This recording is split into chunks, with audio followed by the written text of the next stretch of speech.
How has social media Yeah? changed how people experience love and connection?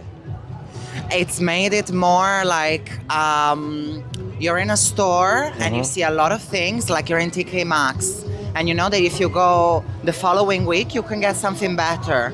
So people don't stop once you find something because they're always thrilled to see what else comes in the window or in the shelf, in the whatever, you know? Yes, Yeah. yes. So basically, like always seeking more. Yes, Never exactly. content. Yeah? Never settling down. Okay, Yeah. okay. So is that a good thing or a bad thing then? Would you Bad say? thing, yeah. It's bad, yeah? Okay. Can you think of a good thing about social media and how it's made connection better?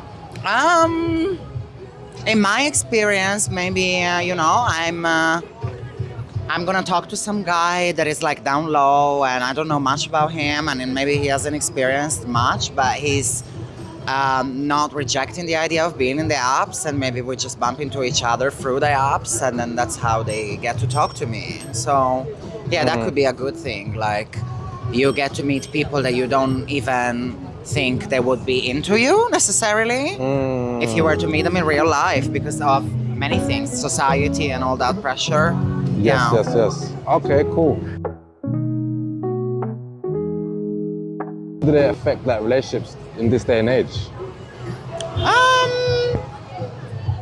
I would say that, like we're evolving, but again, like the steps to take are so many in that sense. Like, I guess I meet people a lot of the times through the app, but they're still not really willing to take things to the next step.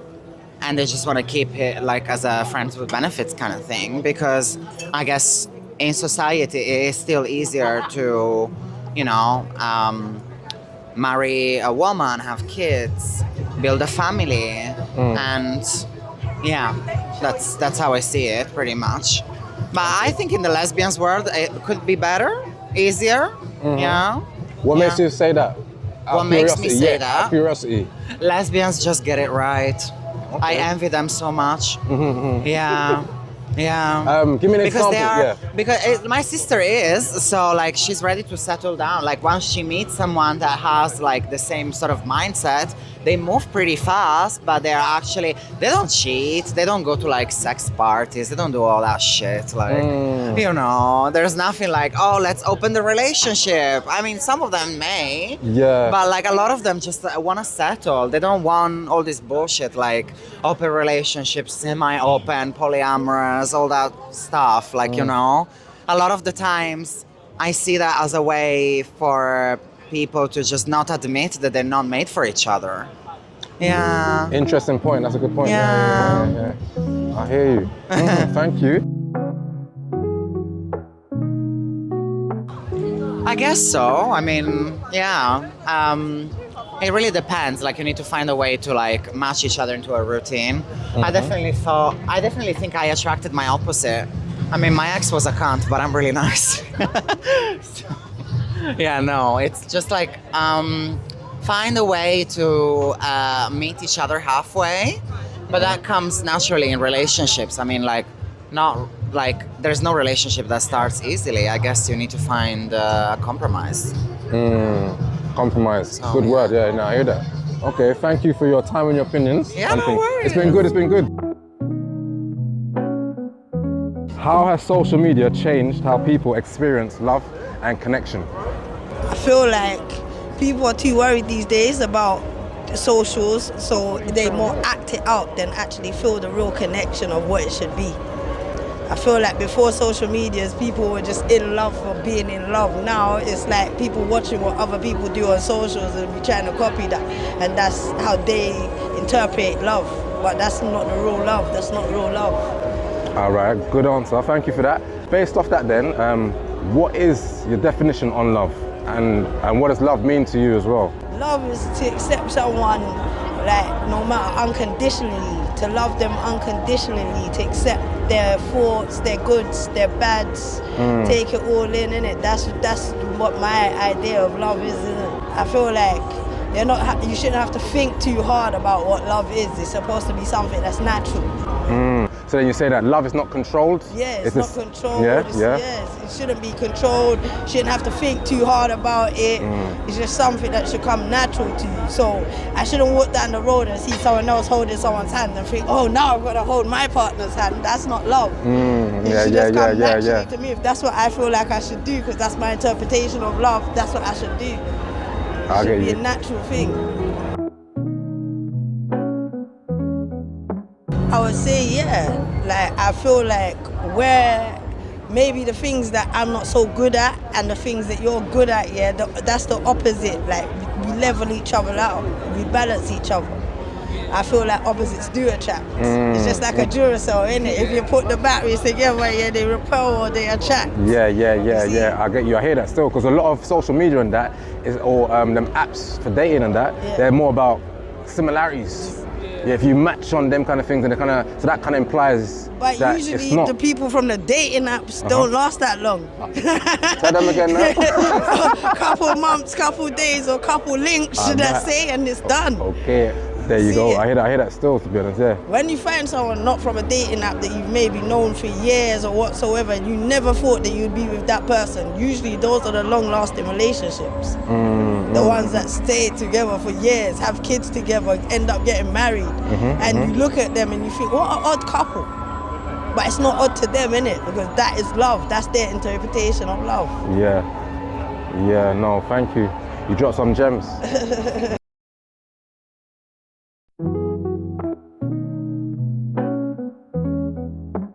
Through love languages? Yeah. Reading that book, really. Okay, do you want to go first? No, you go first. It's been a while since I read that book, actually. It feels like a few months ago. I mean, recently I read the book. Oh, interesting. My girlfriend, she suggested, well, it wasn't to me, it was to a friend of mine. Yeah. And she just suggested read the book to understand her a little better. And there's certain triggers that I need in my life that I never realised. And because I just assumed that this is what everyone wants. And so she made me realise that there's different categories. Yeah. And I definitely know from her perspective what makes her happy and what her needs are basically in life. Because I think with men we're a bit more, I don't want to use the word simple, but we're a lot more simpler in terms of our needs. Well, so we think we are. That's not actually necessarily the case, but I feel like I'm waffling on a little bit. I think you need to speak a bit. What was the question? I think it's important to know each other's love language. You can then be a little bit more caring and understanding towards what the other partner wants. You also then can understand if you're early on, like you're dating, whether or not that's something you can do as well. Like for example, if someone is really big on gifts and you just completely disagree with that, then you're probably not going to work out in the long term. So yeah, I think it's important to ask when you're dating early.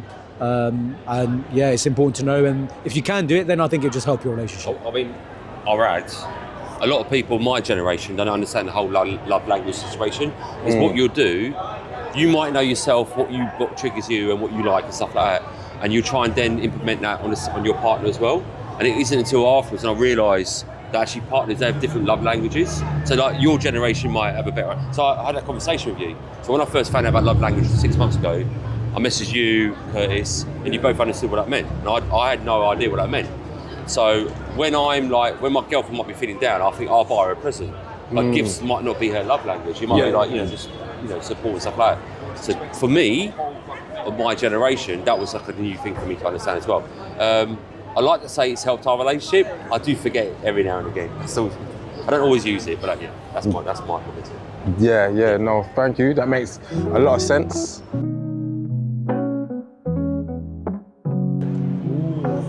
Okay, I will start by saying I can identify red flags in other people's relationships early, not necessarily my own. Because when you're you meet someone, you fall in love with. I'm not saying in my current relationship in any way whatsoever, and I'm sure there are some red flags, but it's very easy to spot it in my family, and you see what in a relationship. I try not to get involved, but there's certain traits, and it comes with experience as well.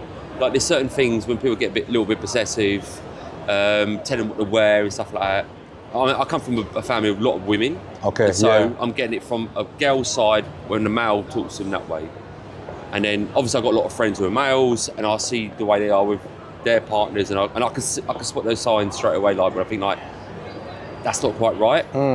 In my own perspective, I think you just get a little bit carried away sometimes. You know, you meet someone in a bit of a bubble, and there's certain traits where you kind of initially I will kind of like let go, I would suggest, but then over time, when you get a lot closer in a relationship, then I will start questioning it. But I don't know if I'd action it the same way as I would like give other people advice. So like yourself, it's a good example.